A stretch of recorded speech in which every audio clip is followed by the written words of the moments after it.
স্বাগতম ভয়ের রাজ্যে।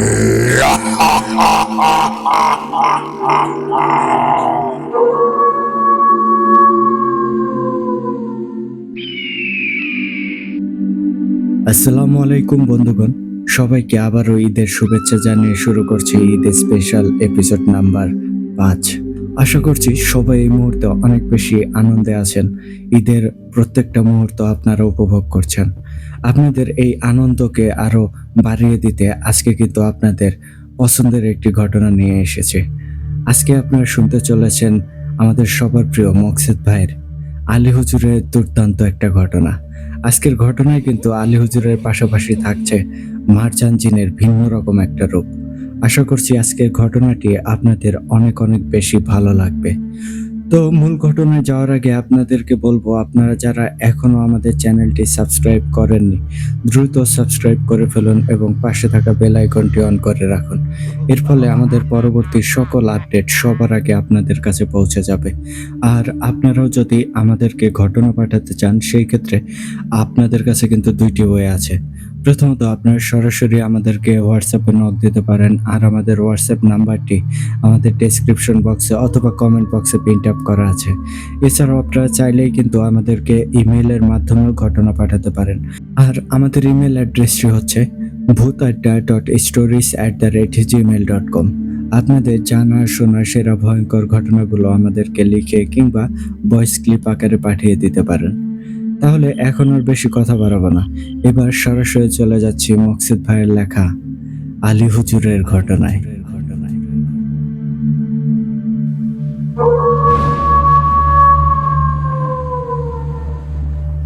ঘটনাটি আমাকে ঠিক যেভাবে লিখে পাঠিয়েছেন, আমি চেষ্টা করছি ঠিক সেভাবেই আপনাদের মাঝে উপস্থাপন করতে। লিখছেন, আসসালামু আলাইকুম প্রিয় ইমরান খান ভাই। আশা করি আপনি এবং ভূতাড্ডার সকল লিসেনার সবাই অনেক ভালো আছেন। আমি মুকসেদ হাসান, বাসা নেত্রকোনা 7 রেল ক্রসিং, ভূতাড্ডার একজন অ্যাডমিন বলছি। প্রিয় লিসেনার, দেখতে দেখতে চলে গেল মাহে রমজান। সবাইকে জানাই ঈদ মোবারক। প্রিয় লিসেনার, ঈদ উপলক্ষে আজ আপনাদের জন্য নিয়ে আসলাম আলী হুজুরের ভয়ঙ্কর আরো একটি ঘটনা, আর তার সাথে আছে মারজান জিন। বুঝতেই পারছেন আজকের ঘটনাটি কি হতে যাচ্ছে। তবে আর দেরি কেন, আর কথা না বলে এবার সরাসরি ঘটনায় চলে যাচ্ছি। প্রিয় লিসেনার্স, আপনাদের মনে আছে সেই জাফরাতান্ত্রিকের কথা, যেই জাফরাতান্ত্রিককে আলী হুজুর পুলিশের হাতে তুলে দিয়েছিল? আজ আবারও ফিরে আসলাম সেই জাফরাতান্ত্রিকের ঘটনা নিয়ে। জাফরাতান্ত্রিক নতুন করে আবারও শুরু করে দিল ভয়ঙ্কর মরণ খেলা। আলী হুজুর জাফরাতান্ত্রিককে ধরিয়ে দেওয়ার কিছুদিন পর জাফরাতান্ত্রিক আবারও জেল থেকে বের হয়ে আসে। আর জেল থেকে বের হয়েই আলী হুজুরের প্রতি প্রতিশোধ নেওয়ার জন্য মরিয়া হয়ে ওঠে।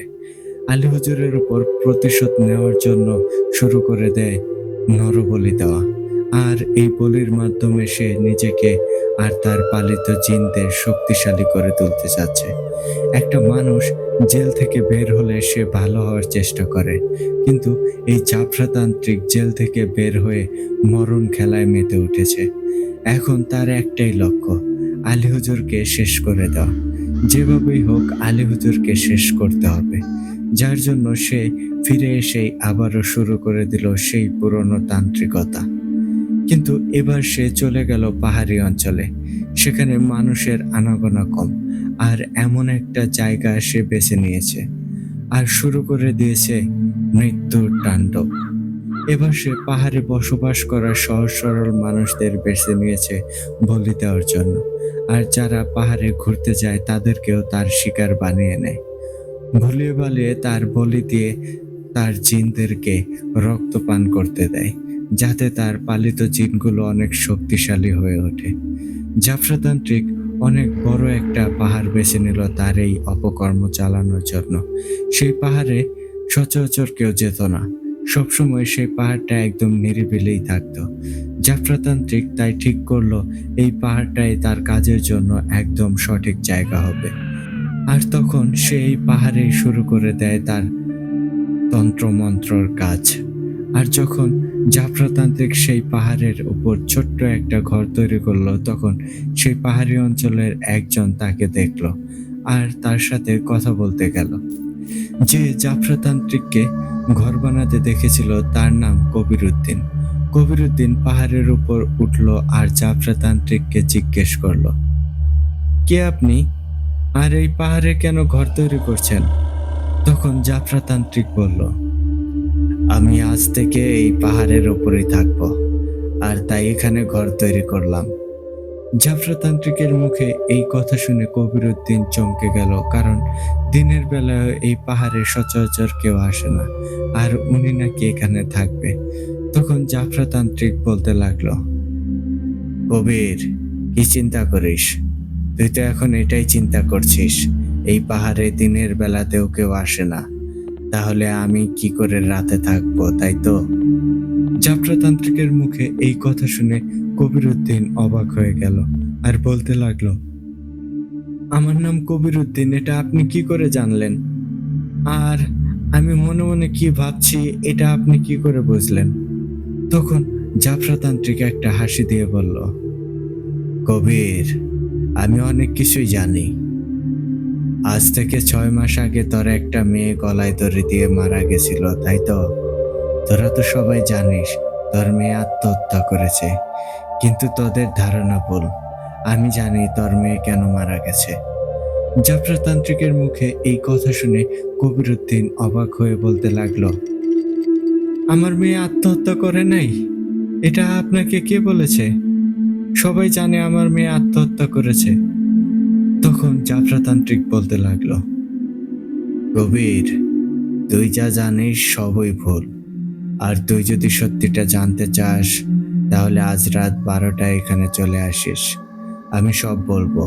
তোর মেয়ের মৃত্যু কি করে হলো? তোর মেয়েকে খুন করা হয়েছে, যেটা তোরা কেউ জানিস না।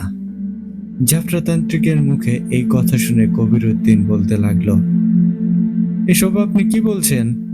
আমার মেয়ে আত্মহত্যা করে নাই, তাকে খুন করা হয়েছে?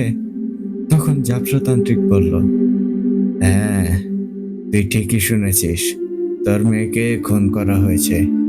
এবার এখান থেকে চলে যা। আর যদি জানার ইচ্ছা থাকে তোর মেয়েকে কে খুন করেছে, তাহলে আজ রাতে চলে আসিস। তখন কবির উদ্দিন সেখান থেকে চলে গেল। এদিকে জাফরাতান্ত্রিক হাসতে লাগলো। জাফরাতান্ত্রিক এই কারণেই হাসছে, কারণ সে তার হাতিয়ার পেয়ে গেছে। এই কবির উদ্দিনকে দিয়েই জাফরাতান্ত্রিক তার কাজ হাসিল করবে। কবির উদ্দিনকে বোকা বানিয়ে তার মাধ্যমে এখানে মেয়েদের নিয়ে আসবে। প্রিয় লিসেনার্স, এখন আপনারা হয়তো ভাবছেন এখানে শুধু মেয়েদের নিয়ে আসবে কেন, ছেলেদেরকে কেন আনবে না, তাই তো? তাহলে শোনেন, জাফরাতান্ত্রিকের আসল উদ্দেশ্য কি? আসল উদ্দেশ্য হচ্ছে 7জন কুমারী মেয়ে। এই জাফরাতান্ত্রিক তার জিনেদের শক্তিশালী করার জন্য 7জন কুমারী মেয়েকে বলি দেবে। আর এই 7জন কুমারী মেয়ে রক্ত যদি তার পালিত জিনগুলো খেতে পারে, তাহলে সেই জিনগুলো হয়ে যাবে ভয়ঙ্কর শক্তিশালী। ছেলে মেয়ে সবাই আসবে, কিন্তু তার প্রয়োজন শুধু 7জন কুমারী মেয়ে। আর তাই জাফরাতান্ত্রিক এই কবির উদ্দিনকে ব্যবহার করবে বলে সিদ্ধান্ত নিল। রাতে যদি কবির উদ্দিন আসে, তাহলে জাফরাতান্ত্রিক তার জিনদের দিয়ে কবিরকে ভুল বুঝিয়ে দেবে। যেমন ভাবা তেমন কাজ। রাত তখন 12টা, আর ঠিক তখন জাফরাতান্ত্রিক খেয়াল করলো পাহাড়ের ওপর হ্যারিকেন হাতে কে যেন আসছে। তখন জাফরাতান্ত্রিকের আর বুঝতে বাকি রইল না এটা কে হতে পারে। আস্তে আস্তে যখন সেই হ্যারিকেনের আলোটা তার কাছে আসলো, তখন জাফরাতান্ত্রিক দেখলো এটা আর কেউ না, হ্যারিকেন হাতে তার সামনে দাঁড়িয়ে আছে কবির উদ্দিন। তখন জাফরাতান্ত্রিক বলল, আমি জানতাম তুই আসবি, কারণ তোর একমাত্র মেয়ের মৃত্যুর রহস্য না জেনে তুই থাকতেই পারবি না। তখন কবির উদ্দিন বলতে লাগলো, আমি তোমার কথা মতো এত রাতে এখানে এসেছি। এবার বলো, আমার মেয়ের মৃত্যুর রহস্য কি? কে আমার মেয়েকে খুন করেছে? তখন জাফরাতান্ত্রিক বলতে লাগলো, কবির, আমি কিছুই বলবো না, কারণ তোর মেয়ের মৃত্যুর রহস্য আমি নিজেও জানি না। তবে হ্যাঁ, আমি তোকে তোর মেয়ের সাথে কথা বলিয়ে দিতে পারি। তুই চাইলে তোর মেয়ের কাছেই জিজ্ঞেস করতে পারবি, কিন্তু তার জন্য তোকে আমার জন্য কাজ করতে হবে। তুই যদি আমার কথা মতো কাজ করিস তাহলে আমি তোর মেয়ের সাথে এখন কথা বলিয়ে দেব। এমনকি তুই তোর মেয়েকে দেখতেও পারবি। এবার বল, তুই কি আমার কাজ করতে রাজি আছিস? তখন কবিরউদ্দিন কোনো কিছু না বুঝেই এক কথায় রাজি হয়ে গেল আর বলতে লাগলো, জাফরা, তুই যা বলবি আমি তাই করব। এবার আমার মেয়েকে আমার সাথে কথা বলিয়ে দে। তখন জাফরতান্ত্রিক একটা বড় আয়না আনলো আর সেই আয়নার সামনে কবিরউদ্দিনকে বসতে বলল। কবিরউদ্দিন জাফরতান্ত্রিকের কথা মতো সেই আয়নার সামনে বসে গেল। যখন কবিরউদ্দিন আয়নার সামনে বসলো তখন জাফরতান্ত্রিক মন্ত্র পড়তে লাগলো আর সেই আয়নার মাঝে সিঁদুর ছিটিয়ে দিতে লাগলো। প্রায় 5 মিনিট চোখ বন্ধ করে মন্ত্র পড়ার পর কবিরউদ্দিন খেয়াল করলো তার সামনে থাকা আয়নার মাঝে অল্প অল্প আলো জ্বলছে। আর হঠাৎ করে সেই আলোটা বড় হতে থাকে আর সেই আলোর ভেতর থেকে আয়নার মাঝে কবিরউদ্দিনের মেয়ের প্রতিচ্ছবি ভেসে ওঠে। কবিরউদ্দিন তার মেয়ের ছবি দেখে কান্না করে দিল। তখন জাফরতান্ত্রিক বলল, কবির, তুই বেশি সময় পাবি না কথা বলার জন্য, তাই কান্না থামিয়ে তুই তোর মেয়ের সাথে কথা বল। কবিরউদ্দিন তার চোখের পানি মুছে ফেলল আর আয়নার ভেতরে থাকা তার মেয়ের ছবিকে জিজ্ঞেস করলো, সাবিনা, কেমন আছিস মা? তুই কেন আমাদের ছেড়ে চলে গেলি রে মা? তোর এমন কি হয়েছিল যার জন্য তুই আত্মহত্যা করলি? আমি তো কখনো তোরে কোনো কষ্ট দেই নাই, তাহলে এই কাজটা কেন করলি মা? তখন সেই আয়নার প্রতিচ্ছবিটা ভিডিও কলের মতো কথা বলতে শুরু করলো। সে বলল, বাবা, আমি আত্মহত্যা করি নাই, আমাকে মেরে ফেলা হয়েছে। আর কে আমাকে মেরেছে এটা আমি এখন তোমাকে বলতে পারবো না। আমাকে কে মেরেছে এই কথা আমি সেই দিন বলতে পারবো যেদিন তুমি এই যাত্রাতান্ত্রিকের সব কাজ করে দিতে পারবে। যাত্রাতান্ত্রিক যা যা বলবে তাই তাই করো। আর যাত্রাতান্ত্রিকের কথা মতো কাজ করতে পারলে তখন আমি তোমাকে সবকিছু বলতে পারবো, নয়তো আমার মুখ থেকে আর একটা কথাও আসবে না। এটা বলতেই সেই আয়না থেকে আলোটা নিভে গেল আর সাবিনার ছবিটাও অদৃশ্য হয়ে গেল। তখন কবিরউদ্দিন অনেক কান্না করতে লাগলো আর বলতে লাগলো, মারে, আমি জাফরতান্ত্রিকের সব কাজ করে দেব আর তোর মৃত্যুর প্রতিশোধ নেব। তখন জাফরতান্ত্রিক বলল, কিরে কবিরউদ্দিন, এবার কি আমার কথা বিশ্বাস হলো নাকি এখন নাকি এখনো তোর বিশ্বাস হয়নি? তখন কবিরউদ্দিন বলল, জাফরতান্ত্রিক, আমি আপনার সব কাজ করে দেব, বলেন আমাকে কি করতে হবে। তখন জাফরতান্ত্রিক ভয়ঙ্কর একটা হাসি দিয়ে বলতে লাগলো, কবির, তোর প্রথম কাজ হচ্ছে সারা পাহাড়ি অঞ্চলের মানুষকে জানিয়ে দিবি এখানে একজন তান্ত্রিক এসেছে আর এই তান্ত্রিক সবার মনের বাসনা পূর্ণ করে। আর হ্যাঁ, সবসময় অবিবাহিত মেয়েদের নিয়ে আসার চেষ্টা করবি, কারণ তোর মেয়ের মৃত্যুর পেছনে এই অবিবাহিত মেয়েদেরও হাত আছে। তখন কবিরউদ্দিন বলল, জাফরা, আপনি যেমন যেমন বলবেন কাল থেকে এইভাবেই কাজ চালিয়ে যাব। তখন জাফরতান্ত্রিক একটা ভয়ঙ্কর হাসি দিয়ে বলতে লাগলো, কবির, এখন তুই চলে যা, আমি এখন ধ্যানে বসবো। সকাল হতেই তুই তোর কাজ শুরু করে দিস। তোর মেয়ের মৃত্যুর প্রতিশোধ যতক্ষণ না নিতে পারবি ততক্ষণ তোর মেয়ে শান্তিতে থাকতে পারবে না, অনেক কষ্ট হবে ওর। তখন কবিরউদ্দিন বলল, জাফরা, আপনি চিন্তা করবেন না, আমি সকাল হতেই আমার কাজ শুরু করে দেব। এটা বলে কবিরউদ্দিন সেখান থেকে চলে গেল আর এইদিকে জাফরতান্ত্রিক অনেক খুশি হয়ে গেল, কারণ কবিরউদ্দিনকে বোকা বানাতে পেরেছে সে।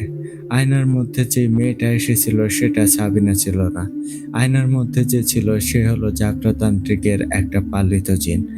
আর এই জিনকে সাবরিনার রূপে আয়নার ভেতরে হাজির করা হয়েছিল, যেটা ছিল জাফরতান্ত্রিকের একটা পরিকল্পনার ফাঁদ, যাতে কবিরউদ্দিনকে দিয়ে সে তার কাজ হাসিল করাতে পারে।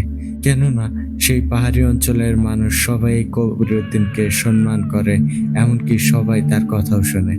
ঠিক এই কারণেই জাফরাতান্ত্রিক কবিরউদ্দিনকেই বেছে নিয়েছিল। এইদিকে সকাল হতেই কবিরউদ্দিন তার কাজ শুরু করে দিল।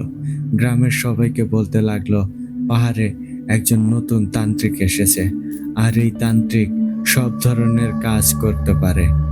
যার যে সমস্যা আছে সেই সমস্যাগুলো এই তান্ত্রিকের কাছে বললে সে সবকিছুর সমাধান করে দিতে পারে।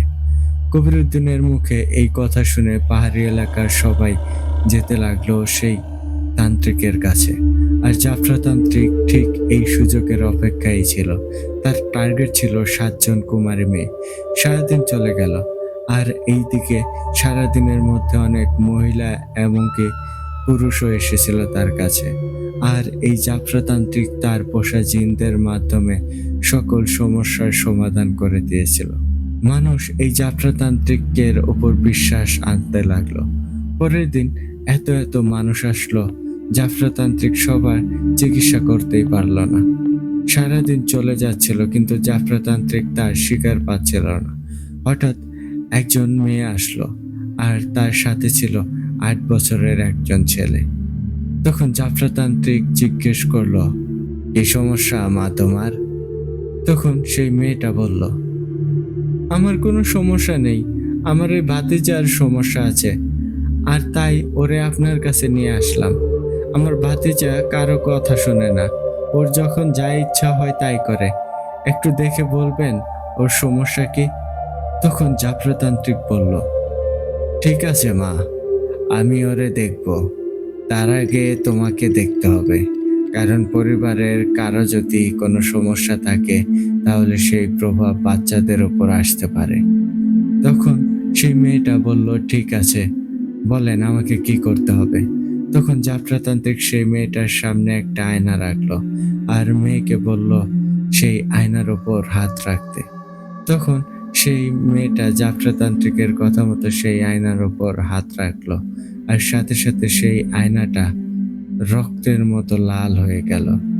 আর এটা দেখে মেয়েটা ভয়ে হাত সরিয়ে নিল, আর বলতে লাগলো, তান্ত্রিক বাবা, আয়নাটা এমন লাল হয়ে গেল কেন? তখন যাত্রাতান্ত্রিক একটা মুচকি হাসি দিয়ে বলল, তোমার মাঝে সমস্যা আছে, আর তাই আয়নাটা লাল হয়ে গেছে। তখন সেই মেয়েটা কিছুতেই এই কথা বিশ্বাস করতে চাইল না। তখন যাত্রাতান্ত্রিক বলল, মারে, তোর যখন বিশ্বাস হচ্ছে না তাহলে প্রমাণ করে দিচ্ছি সমস্যা তোর মাঝে। তারপর জাফরাতান্ত্রিক সেই ছেলেকে বলল আয়নায় হাত রাখতে।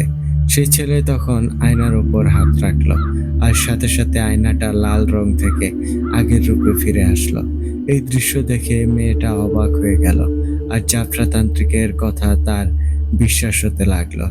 তখন সে ভাবলো, হয়তো সত্যিই তাহলে কোনো সমস্যা আমার মাঝে আছে।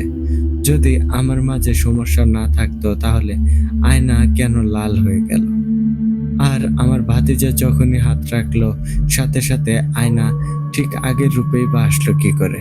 সেই মেয়েটা তখন বলতে লাগলো, তান্ত্রিক বাবা, এখন এই সমস্যার সমাধান কি? কিভাবে এই সমস্যার সমাধান করতে পারবো? তখন যাত্রাতান্ত্রিক ভয়ঙ্কর একটা হাসি দিয়ে বলল, চিন্তা করিস না মা, আমি তোর সমস্যার সমাধান করে দেব। এটা বলে জাফরাতান্ত্রিক তার ব্যাগ থেকে একটা খেজুর বের করে দিল, আর বলল, এই খেজুরটা রাতে ঘুমানোর আগে খেয়ে তারপর ঘুমাতে। এটা মন্ত্র পড়া খেজুর, এটা খেলে সমস্যার সমাধান হয়ে যাবে।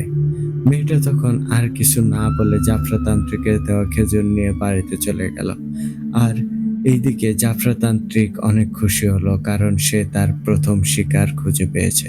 বলে রাখা ভালো, জাফরাতান্ত্রিক যেই খেজুরটা দিয়েছিল এটা কোনো সাধারণ খেজুর না। এই খেজুর একবার যে খাবে সে জাফরাতান্ত্রিকের রীতিমতো গোলাম হয়ে যাবে। জাফরাতান্ত্রিক যা বলবে সে সেটাই করবে। জাফরাতান্ত্রিক রাতে তার আসন সাজিয়ে বসে গেল, আর আয়নার সামনে গিয়ে অপেক্ষা করতে লাগলো। যখন এই আয়না লাল রঙে বদলে যাবে তখন বুঝতে হবে মেয়েটা খেজুরটা খেয়েছে, আর খেজুর খেলেই সে তার খেলা শুরু করে দেবে। হঠাৎ জাফরাতান্ত্রিক খেয়াল করলো তার সামনে থাকা আয়না লাল হতে শুরু করেছে, আর সাথে সাথে জাফরাতান্ত্রিক তার তন্ত্রমন্ত্র শুরু করে দিয়েছে। আর এরপর আয়নার ওপর সিঁদুর ছিটিয়ে দিতে লাগলো। আয়নার উপর সিঁদুর ছিটিয়ে দিতেই সেই মেয়ের সারা গায়ে জ্বালা পড়া শুরু হয়ে গেল। আর সাথে সাথে ঘর থেকে বের হয়ে চলে আসলো যাত্রাতান্ত্রিকের কাছে। আর তখন যাত্রাতান্ত্রিক সেই মেয়েটার উপর সিঁদুর ছিটিয়ে দিল আর বলতে লাগলো, এ আমার পোষা জিন, তোদের উপহার গ্রহণ কর। এই কুমারী মেয়ের রক্ত পান করে নিজেকে অনেক শক্তিশালী কর। ঠিক তখনই চারদিকে ভয়ঙ্কর বাতাস শুরু হয়ে গেল, আর চোখের পলকে মেয়েটার মাথা ঘাড় থেকে আলাদা হয়ে গেল। তখন মেয়েটার গলা দিয়ে ছিটকে রক্ত পড়তে লাগলো, কিন্তু অদ্ভুত বিষয় হচ্ছে এক ফোঁটাও রক্ত মাটিতে পড়ছিল না। সব রক্ত মাটিতে পড়ার আগেই যেন অদৃশ্য হয়ে যাচ্ছিল। আর অন্যদিকে জাফরাতান্ত্রিকও তখন ভয়ঙ্করভাবে হাসতে লাগলো আর বলতে লাগলো, আজ প্রথম কুমারী নারী বলি দেওয়া হলো, আর বাকি 6 জন কুমারী নারী। আর এই 6 জন কুমারী নারী বলি দিতে পারলেই আমার পোষা জিনগুলো অনেক শক্তিশালী হয়ে যাবে। আমি হয়ে যাব ভয়ঙ্কর শক্তিশালী জিনের মালিক। এইদিকে এই দৃশ্য আড়াল থেকে কবিরউদ্দিন দেখে ফেলল। সে তার মেয়ের বিষয়ে কিছু জানার জন্য এখানে এসেছিল, আর এখানে এসে সে এই দৃশ্য দেখল। যখন জাফরাতান্ত্রিক তন্ত্রমন্ত্র শুরু করলো, তখন কবিরউদ্দিন চুপ করে গাছের আড়ালে বসে গিয়েছিল, আর গাছের আড়াল থেকে সবকিছুই সে নিজের চোখেই দেখতে লাগলো। তখন কবিরউদ্দিন বুঝতে পারলো সে কত বড় ভুল কাজ করেছে এই জাফরাতান্ত্রিকের কথা শুনে।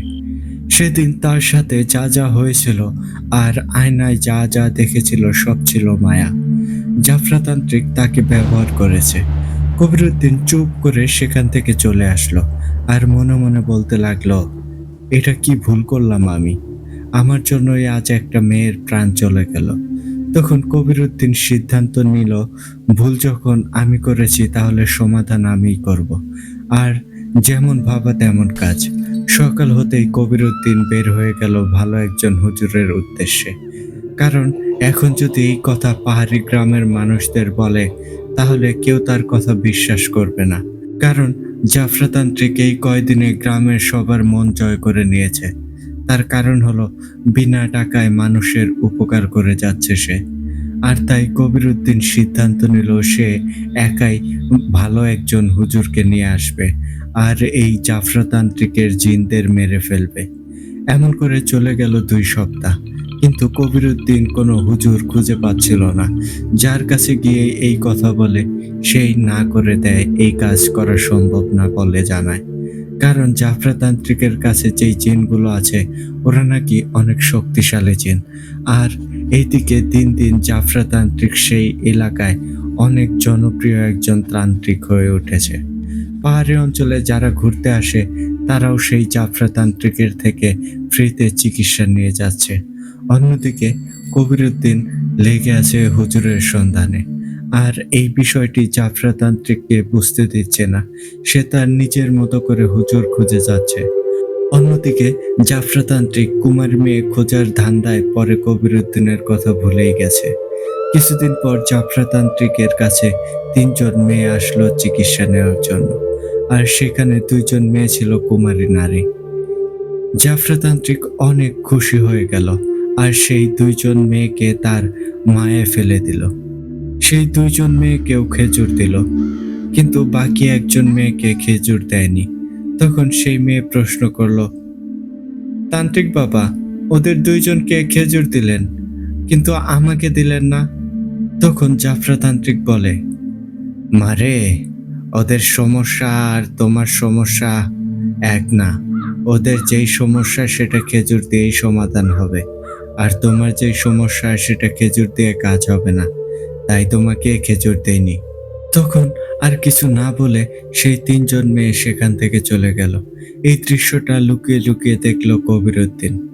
যখন সেই মেয়েগুলো জাফরাতান্ত্রিকের এখান থেকে চলে গেল, তখন রাস্তায় সেই মেয়ে 3টার পথ আটকে দাঁড়ালো কবিরউদ্দিন, আর মেয়ে 3 জনকে বলল, মাগো, এই জাফরাতান্ত্রিক তোমাদের যেই খেজুরগুলো দিয়েছে সেগুলো ফেলে দাও। এই খেজুর খেলে তোমাদের অনেক বড় ক্ষতি হয়ে যাবে। তখন যেই দুইজনকে খেজুর দিয়েছে সেই দুইজন মেয়ে বলে উঠল, কে বলেছে আপনাকে এই খেজুর খেলে আমাদের ক্ষতি হবে? আরো অনেকেই তো উনার থেকে খেজুর নিয়ে গেছে, কই তাদের তো কিছু হয়নি। আমরা যখন সেখানে গেলাম তখন তো অনেক মানুষ উনার প্রশংসাই করছিল, একজন মানুষও উনাকে খারাপ বলে নাই। আর আপনি এসেছেন উনার বিষয়ে খারাপ কথা বলতে।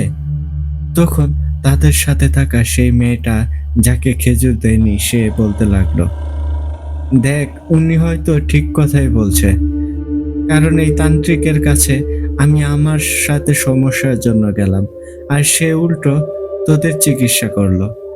আমার কেমন যেন সন্দেহ হলো এই তান্ত্রিককে। তখন সেই দুই মেয়ে বলল, আমাদের নিয়ে তোদের চিন্তা করতে হবে না, এবার চল তো, রাস্তায় দাঁড়িয়ে এই বেটার এসব ফালতু কথা শোনার সময় নেই। এটা বলে সেখান থেকে তারা তিনজন চলে গেল। আর এইদিকে কবিরউদ্দিন আফসোস করতে লাগলো এই দুই মেয়ের জন্য, কারণ কবিরউদ্দিন জানতো আজ রাতে এই দুইজন মেয়ের সাথে ভয়ঙ্কর কিছু হতে যাচ্ছে। আর কবিরউদ্দিন অপেক্ষা করতে লাগলো রাতের জন্য, কি হতে যাচ্ছে এই দুই মেয়ের সাথে। রাত তখন আনুমানিক 12টা। কবিরউদ্দিন আগের মতোই জাফরাতান্ত্রিকের ঘরের পাশে গাছের আড়ালে লুকিয়ে রইল, আজ রাতে কি হতে যাচ্ছে সেটা দেখার জন্য। হঠাৎ কবিরউদ্দিন দেখলো সেই দুইটা মেয়ে মাতালের মতো এক মনে হেঁটে যাচ্ছে জাফরাতান্ত্রিকের আসরের দিকে। অন্যদিকে জাফরাতান্ত্রিক আগের মতোই আসন সাজিয়ে তন্ত্রমন্ত্র শুরু করে দিল, আর সেই মেয়ে দুইটা জাফরাতান্ত্রিকের সামনে গিয়ে হাঁটু গেড়ে বসে পড়ল। দেখে এমন মনে হচ্ছিল মেয়ে দুইটা জাফরাতান্ত্রিকের হুকুমের গোলাম। জাফরাতান্ত্রিক যা যা করতে বলেছে মেয়ে দুইটা ঠিক তাই তাই করে যাচ্ছে, আর জাফরাতান্ত্রিক মন্ত্র বলে সেই মেয়ে দুইটার ওপর সিঁদুর ছিটিয়ে যাচ্ছে। আর কিছুক্ষণ পর সেই মেয়ে দুইটার চোখ লাল হয়ে যায়। দেখে এমন মনে হচ্ছিল তাদের চোখ থেকে যেন রক্ত পড়ছে। ঠিক তখনই জাফরাতান্ত্রিক বলতে লাগলো, হে আমার পালিত জিন, তোরা তোদের উপহার নিয়ে যা আর নিজেদের অনেক শক্তিশালী করে তোল। আর ঠিক তখনই চারদিকে বাতাস বইতে শুরু হলো, আর অন্যদিকে জাফরাতান্ত্রিক হা হা করে হাসতে লাগলো। ঠিক তখন কবিরউদ্দিন খেয়াল করলো প্রায় 6 থেকে 7টা কালো অবয়ব একটা হ্যাঁচকা টান দিয়ে মেয়ে দুইটার মাথা ঘাড় থেকে আলাদা করে ফেললো। আর তাদের শরীর থেকে যেই রক্ত বের হচ্ছিল সেই রক্তগুলো মাটিতে পড়ার আগেই সেই কালো অবয়বগুলো চেটে চেটে খেয়ে নিচ্ছে। এই দৃশ্য আড়াল থেকে সব দেখলো কবিরউদ্দিন, আর অনেকটাই আবেগ আপ্লুত হয়ে গেল। সে মনে মনে ভাবলো, আমার জন্য এই নিরীহ মেয়েগুলোর জীবন যাচ্ছে। সেদিন আমি যদি এখানে না আসতাম তাহলে আজ এই দিন হয়তো দেখতে হতো না। অন্যদিকে জাফরাতান্ত্রিক ভয়ঙ্কর কণ্ঠে বলতে লাগলো, আর মাত্র 4জন বাকি। 4জন কুমারী নারীর বলি হলেই আমার পালিত জিনগুলো হয়ে যাবে অমর আর ভয়ঙ্কর শক্তিশালী। তারপর আলীকে আর তার পালিত জিন হামিদ আর লালুকে একেবারে শেষ করে দেব।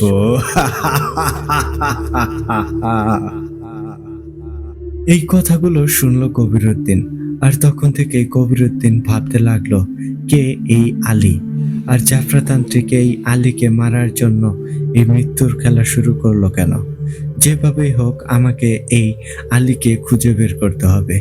কিন্তু সমস্যা হলো, আলী কি কোনো হুজুর নাকি তান্ত্রিক এটাই বুঝতে পারছে না কবিরউদ্দিন।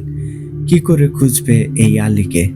এটা চিন্তা করতে করতে কবিরউদ্দিন তার বাড়িতে চলে গেল, আর সকাল হতেই বেরিয়ে গেল আলীকে খোঁজার জন্য।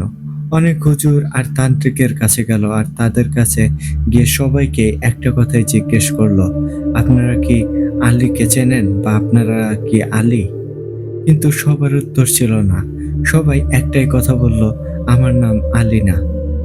এইভাবে চলে গেল আরো কিছুদিন, কিন্তু আলীর দেখা পেল না কবিরউদ্দিন। অন্যদিকে সেই এলাকার মানুষ অনেক খুশি এই জাফরাতান্ত্রিকের কাজ দেখে, আর সবাই মিলে সিদ্ধান্ত নিল জাফরাতান্ত্রিককে ভালো একটা ঘর তৈরি করে দেবে। যেমন ভাবনা তেমন কাজ। এলাকার সবাই মিলে জাফরাতান্ত্রিককে সুন্দর একটা ঘর তৈরি করে দিল, আর জাফরাতান্ত্রিক তার নিজের কাজ আরো ভালোভাবে চালিয়ে যেতে লাগলো। এই কয়েকদিনেই জাফরাতান্ত্রিকের কাজ দেখে এলাকার ছোট বড় সবাই অনেক বেশি পছন্দ করতে লাগলো। কেউ যদি জাফরাতান্ত্রিকের বিষয়ে খারাপ কিছু বলে তাহলে এলাকার সবাই মিলে তার উপর বিচার শুরু করে দেয়। আর তাই জাফরাতান্ত্রিক কোনো সমস্যা ছাড়াই তার নিজের কাজ শান্তিতে চালিয়ে যেতে লাগলো। এমন করে ৫ জন মেয়ে বলি দিয়ে দিল, বাকি রইল আর ২ জন। আর এইদিকে কবিরউদ্দিন আলীকে খুঁজেই যাচ্ছিল, কিন্তু আলীর কোনো খোঁজ পাচ্ছিল না। কে এই আলী, আর সে কোথায় থাকে? কোনো সন্ধান পাচ্ছিল না কবিরউদ্দিন। তখন কবিরউদ্দিন সিদ্ধান্ত নিল এই বিষয়টা গ্রামের কয়েকজন মাতব্বরকে বলবে, যারা গ্রামের বিচার করে তাদেরকে। যা হবার হবে, সে তাদের সব ঘটনা খুলে বলবে। আর সে গিয়ে এই কথা গ্রামের ৩ জনকে বলল। কবিরউদ্দিনের কথা শুনে ২ জন অনেক রাগ করলো আর কবিরউদ্দিনকে গালমন্দ করতে লাগলো।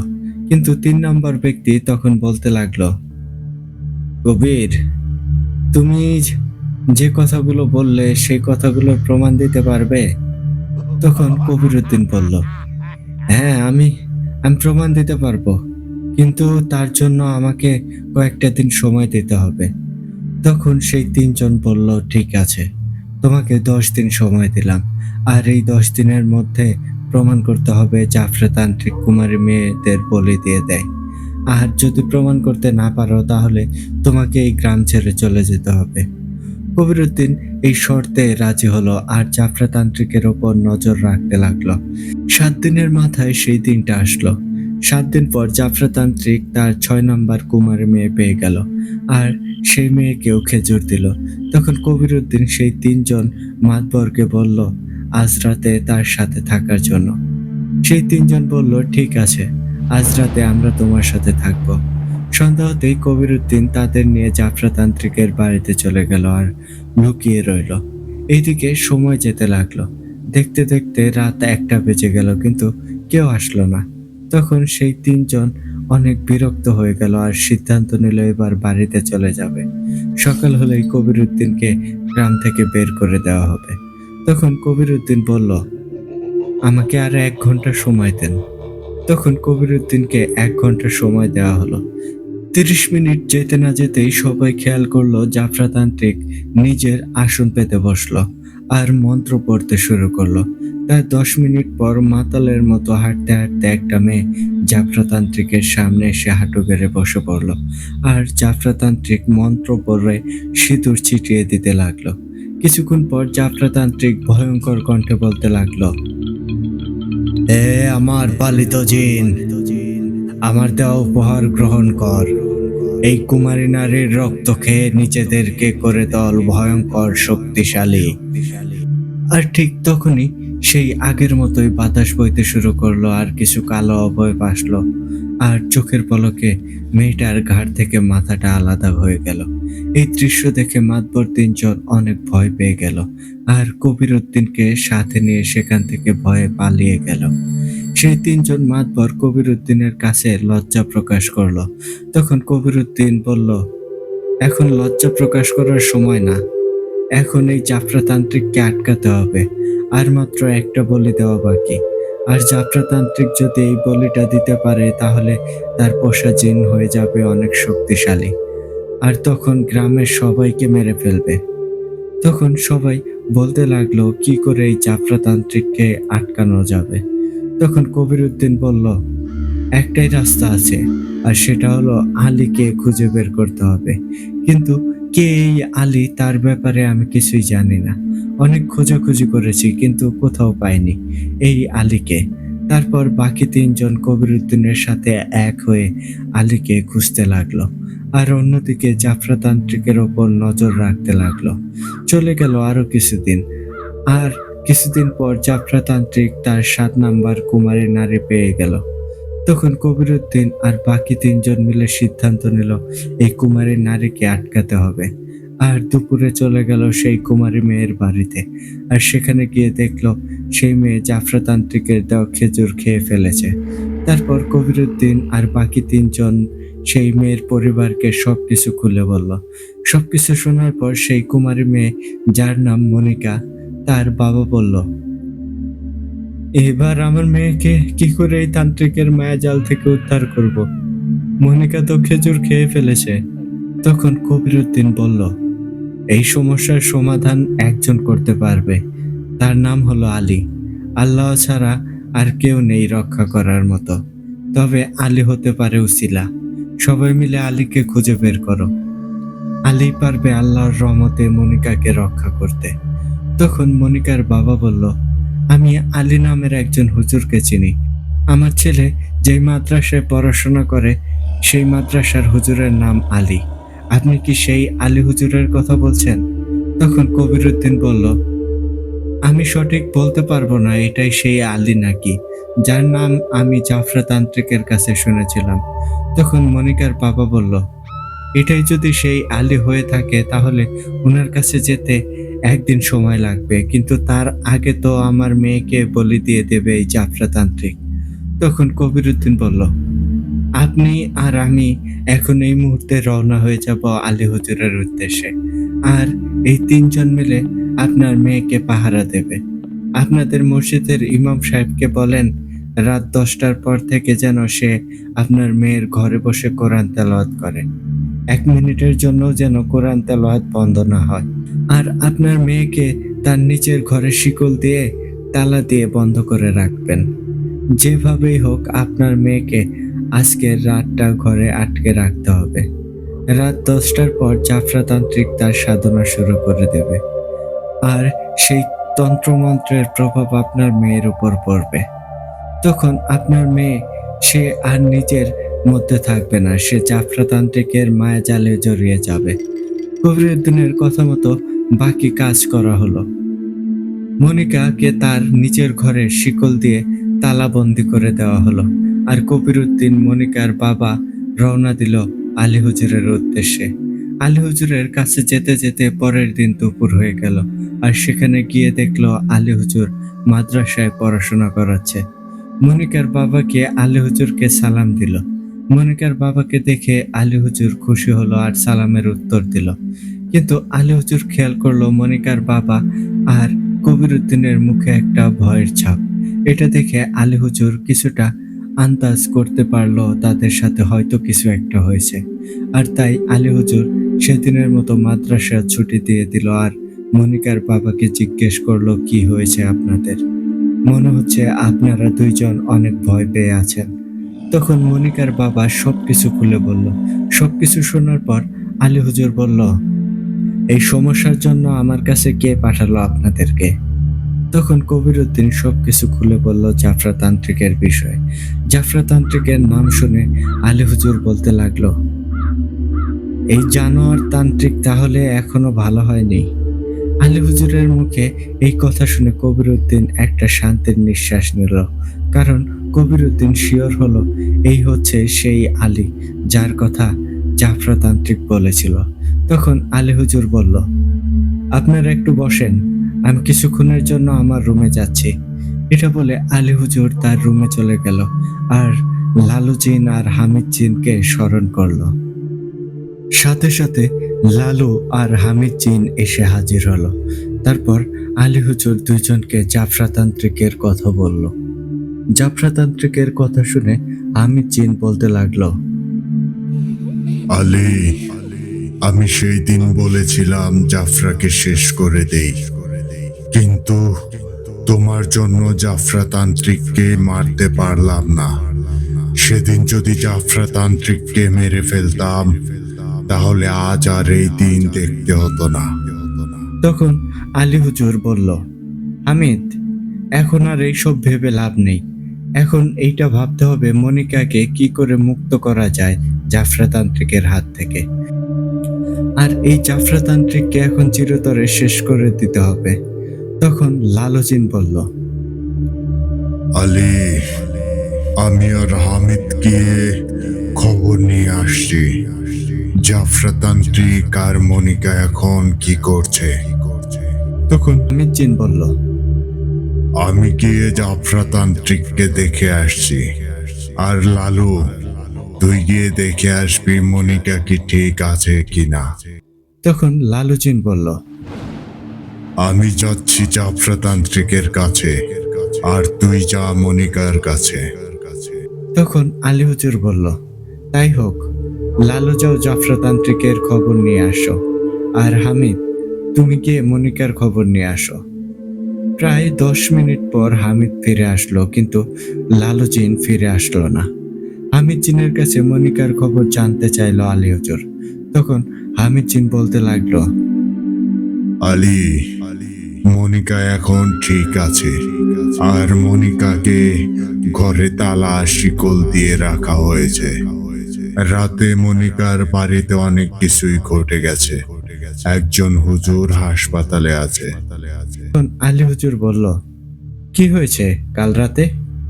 তখন হামিদ জিন বলল, কাল রাতে যখন 12টা বাজে, ঠিক তখন মনিকা পাগলের মতো আচরণ করতে শুরু করে আর বারবার ঘরের বাহিরে যেতে চায়। আর তখন সেই হুজুর কোরআন তেলাওয়াত করতে শুরু করে, আর 3জন পুরুষ মনিকার হাত পা চেপে ধরে রাখে। মনিকার শরীরে মনে হচ্ছিল 10 জনের শক্তি চলে এসেছে। এই 3জন মিলে মনিকাকে ধরে রাখতে পারছিল না। তারপর হুজুর যখন দোয়া পড়তে লাগলো, তখন গিয়ে মনিকা কিছুটা শান্ত হলো। কিন্তু একটু পর পর মনিকা ঘরের বাইরে বের হতে চাইছিল। শিকল দিয়ে বন্দি করার কারণে মনিকা ঘরের বাইরে যেতে পারে না। আর এইদিকে মনিকার আসার দেরি দেখে জাফরাতান্ত্রিক তার 2জন জিন পাঠিয়ে দেয় মনিকাকে দেখার জন্য, কেন মনিকা তার ডাকে সাড়া দিচ্ছে না। তখন সেই জিনগুলো এসে দেখে মনিকাকে শিকল দিয়ে তালা দিয়ে রাখা হয়েছে। আর এই দৃশ্য দেখে সেই জিন 2টা অনেক রাগ হয়ে যায়, আর অনেক চেষ্টা করলো মনিকার শরীরে প্রবেশ করার জন্য, কিন্তু সেই হুজুরের কোরআন তেলাওয়াতের জন্য মনিকার শরীরে প্রবেশ করতে পারে না। তারপর সেই জিন 2টা ফিরে যায় জাফরাতান্ত্রিকের কাছে, আর জাফরাতান্ত্রিককে গিয়ে সবকিছু খুলে বলে। সবকিছু শোনার পর জাফরাতান্ত্রিক অনেক রাগ করে, আর এরপর একটা কাফের জিনকে পাঠিয়ে দেয় মনিকার বাড়িতে। আর সেই কাফের জিন গিয়ে দেখে সেই হুজুর বাথরুমে গেছে, আর এই সুযোগটা সে কাজে লাগাতে চায়। যখন হুজুর বাথরুম থেকে বাইরে আসে, তখন সেই হুজুরের ওপর আক্রমণ করে, আর সেই হুজুর অনেক আহত হয়ে যায়। আর তখন ফজরের আজান পড়ে যাওয়ায় কাফের জিন সেখান থেকে চলে যায়।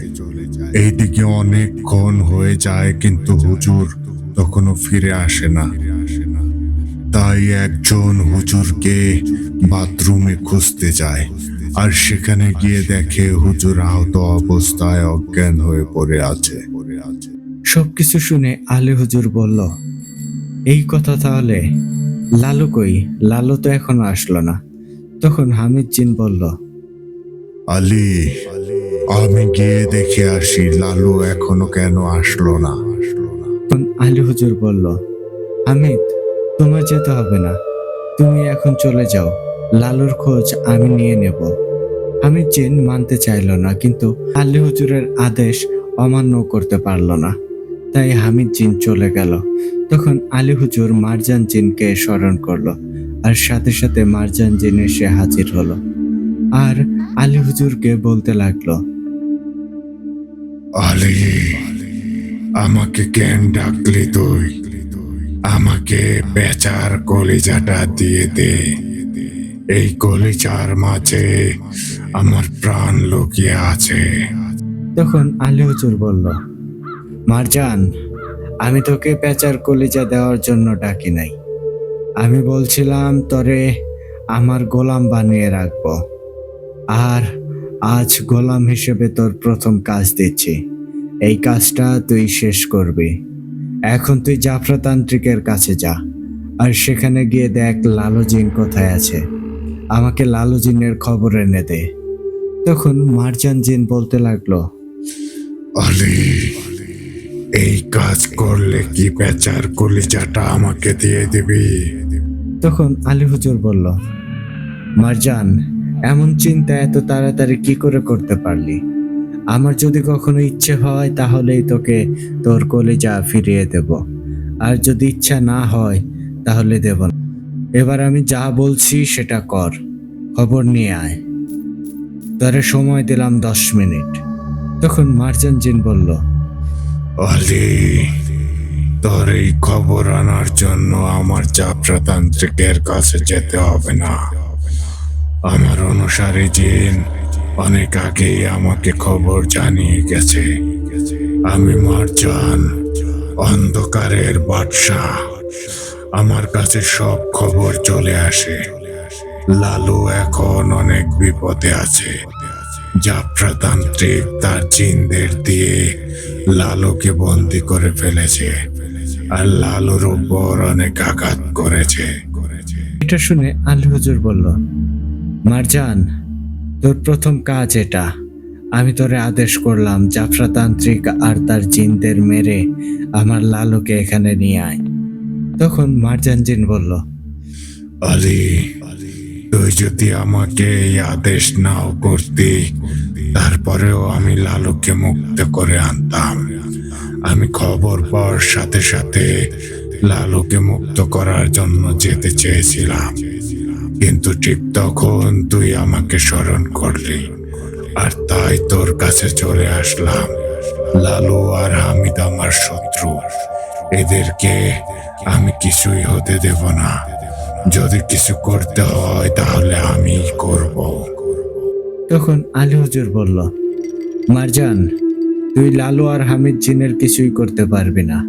এবার যা, তোর কাজ কর গিয়ে। আমি অপেক্ষায় রইলাম লালু আর তোর ফিরে আসার। তখন মারজান সেখান থেকে চলে যায়, আর আলী হুজুর চলে যায় কবির উদ্দিন আর মনিকার বাবার কাছে। সেখানে গিয়ে আলী হুজুর বলল, চিন্তার কোনো কারণ নেই, আপনার মেয়ে ভালো আছে। তখন আলী হুজুর কবির উদ্দিনকে পবিত্র পানি দিয়ে বলল, এই পানিটা বাড়িতে গিয়ে মনিকাকে খাইয়ে দেবেন। এই পানি খাওয়ার সাথে সাথেই মনিকার বমি হবে, আর বমির সাথে সেই খেজুরটা বের হয়ে আসবে। তখন আলী হুজুরের কাছ থেকে পবিত্র পানি নিয়ে কবির উদ্দিন আর মনিকার বাবা বাড়িতে ফিরে যেতে চাইল। তখন আলী হুজুর বলল, কবির উদ্দিন, আপনারা যখন বাড়িতে যাবেন তখন বাড়িতে গিয়ে যদি আতরের ঘ্রাণ পান তাহলে একজনের প্রশংসা করবেন, আর আল্লাহর কাছে বলবেন আল্লাহ যেন তার ভালো করে। যার প্রশংসা করবেন তার নাম মারজান, আর এই মারজান জিন আপনার মেয়েকে সাহায্য করার জন্য গিয়েছে। তখন মনিকার বাবা বলল, ঠিক আছে হুজুর, তাই হবে, আর আমার ছেলেকে দেখে রাখবেন। তখন আলী হুজুর বলল, আমার মাদ্রাসায় যারা আছে সবাই আমার সন্তানের মতো। কবির উদ্দিন আর মনিকার বাবা এরপর চলে গেল। ওনারা যেতেই মারজান জিন এসে হাজির হলো। তার সারা গায়ে লেগে আছে চাপ চাপ রক্তের দাগ, আর কাঁধে আছে লালু জিন। দুই হাতে রয়েছে জাফরাতান্ত্রিকের পালিত জিনদের কাটা মাথা। আলী হুজুর এই দৃশ্য দেখে বলতে লাগলো, শাবাশ মারজান, তোর কাজ দেখে আমি অনেক খুশি হয়েছি, কিন্তু জাফরাতান্ত্রিকের মাথা কই? তখন মারজান জিন বলল, আলী, যাত্রাতান্ত্রিক পালিয়ে গেছে। আমি যখন তার জিনেদের সাথে লড়াই করছিলাম তখন সুযোগ বুঝে জাফরা পালিয়ে গেছে। আমি জাফরাতান্ত্রিককে ধরতে চেয়েছিলাম, কিন্তু তখন লালু কষ্টে চিৎকার করে ওঠে, আর তাই জাফরাকে না ধরে লালুকে নিয়ে তাড়াতাড়ি চলে এসেছে। তখন আলী হুজুর একটা হাসি দিয়ে বলল, ভালো কাজ করেছিস মারজান, তোর কাজ দেখে আমি অনেক খুশি হলাম।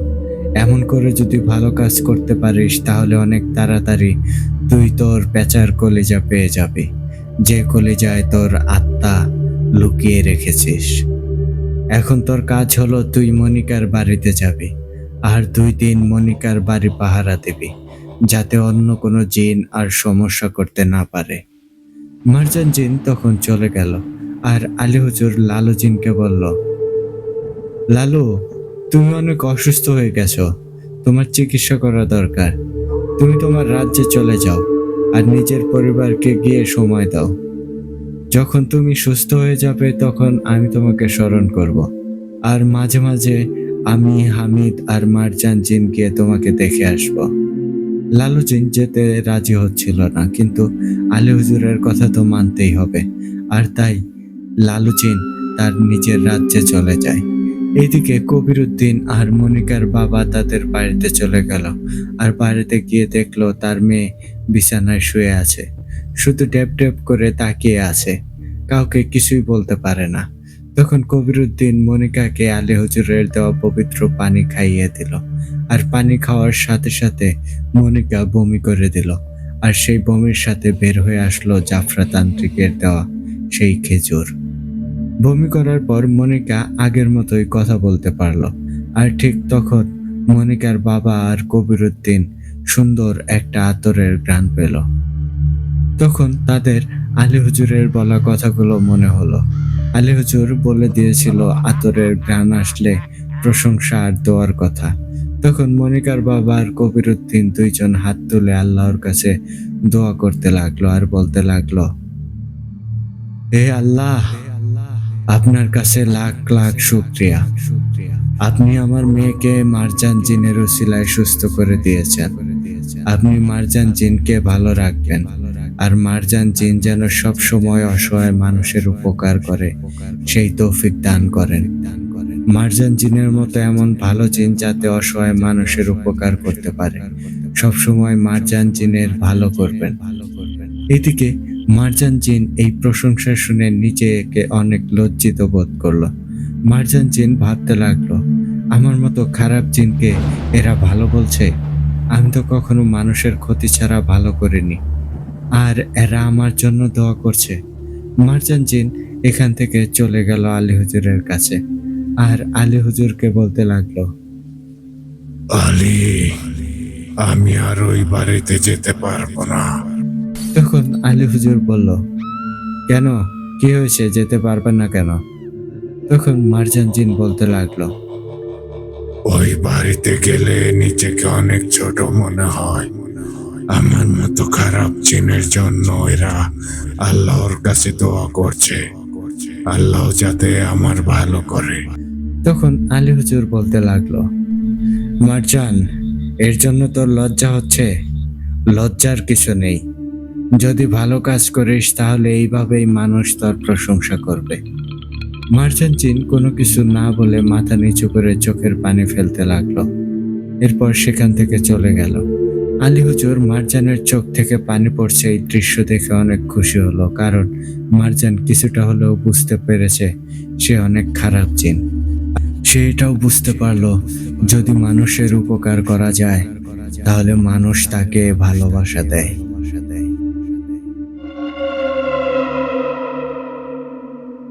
প্রিয় লিসেনার, এই ছিল আজকের ঘটনা। আশা করি ঘটনাটা সবার অনেক ভালো লেগেছে। যদি ভালো লেগে থাকে তাহলে অবশ্যই কমেন্ট করে জানাবেন।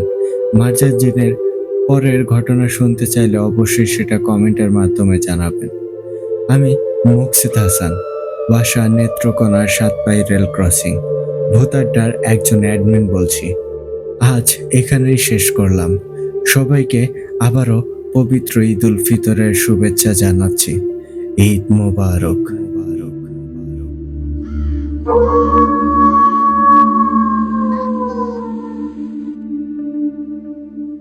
ধন্যবাদ মুকসিদ ভাই, এত সুন্দর একটা ঘটনা পাঠানোর জন্য অন্তরের অন্তঃস্থল থেকে আপনাকে অসংখ্য অসংখ্য ধন্যবাদ জানাচ্ছি। সত্যি আপনার এই ঘটনাটি আমাদের ঈদের আমেজটা যেন আরো বহুগুণ বাড়িয়ে দিল। আজকের ঘটনায় মারজান জিনের যে এই রূপটা দেখলাম সত্যি অবিশ্বাস্য। মানে মারজান জিন যে কিনা অন্ধকার জগতের বাদশা, যার কাজই হচ্ছে মানুষকে ধোঁকা দেওয়া, মানুষের ক্ষতি করা, যেই কাজগুলো মূলত শয়তানের কাজ, অথচ সেই মারজান জিনকেই আজকে ভিন্ন রকম ভাবে দেখলাম। মানে তার মধ্যে কিছু অনুশোচনা বোধ বা ভালো কোনো দিক ফুটে উঠছে। এই জিনিসটা কিন্তু অনেক বেশি ভালো লেগেছে ভাই। তো ধন্যবাদ মুকসিদ ভাই এত সুন্দরভাবে গুছিয়ে ঘটনাটি লেখার জন্য। তো প্রিয় লিসেনার্স, আপনারা কিন্তু অবশ্যই কমেন্ট করে জানাবেন আজকের এই ঘটনাটি আপনাদের কাছে কেমন লেগেছে। আর যদি ভালো লেগে থাকে তাহলে অবশ্যই ঘটনাটি বেশি শেয়ার করে দেবেন এবং কমেন্ট করে আপনাদের মতামত আমাদেরকে জানিয়ে দেবেন। তো ওয়ান্স এগেইন মুকসেদ ভাই আপনাকে ধন্যবাদ জানাচ্ছি। সেই সাথে ধন্যবাদ জানাচ্ছি আপনাদের সবাইকে যারা এতক্ষণ আমাদের সাথে ছিলেন, আমাদের ঘটনাটি উপভোগ করলেন। তো এই ছিল আজকের আয়োজন। চলে যাওয়ার আগে আপনাদেরকে আবারও বলবো, আপনারা যারা এখনো আমাদের চ্যানেলটি সাবস্ক্রাইব করেননি, দ্রুত সাবস্ক্রাইব করে ফেলুন এবং পাশে থাকা বেল আইকনটি অন করে রাখুন। এর ফলে কিন্তু আমাদের পরবর্তী সকল আপডেট সবার আগে আপনাদের কাছে পৌঁছে যাবে। আর আপনারাও যদি আমাদেরকে ঘটনা পাঠাতে চান, সেই ক্ষেত্রে আমাদের ডেসক্রিপশন বক্সে অথবা কমেন্ট বক্সে আমাদের হোয়াটসঅ্যাপ নাম্বার এবং আমাদের ইমেল অ্যাড্রেসটি দেওয়া আছে। আপনারা আপনাদের জানা শোনা সেরা ভয়ঙ্কর ঘটনাগুলো আমাদেরকে লিখে কিংবা ভয়েস ক্লিপ আকারে পাঠিয়ে দিতে পারেন। তাহলে আমি ইমরান এইচ খান আজকের মতো এখানে বিদায় নিচ্ছি। কথা হচ্ছে আগামী এপিসোডে, অর্থাৎ Eid special episode number 6। Till then সবাই ভালো থাকুন, সুস্থ থাকুন। আর হ্যাঁ, ভূত আড্ডার সাথেই থাকুন। আসসালামু আলাইকুম।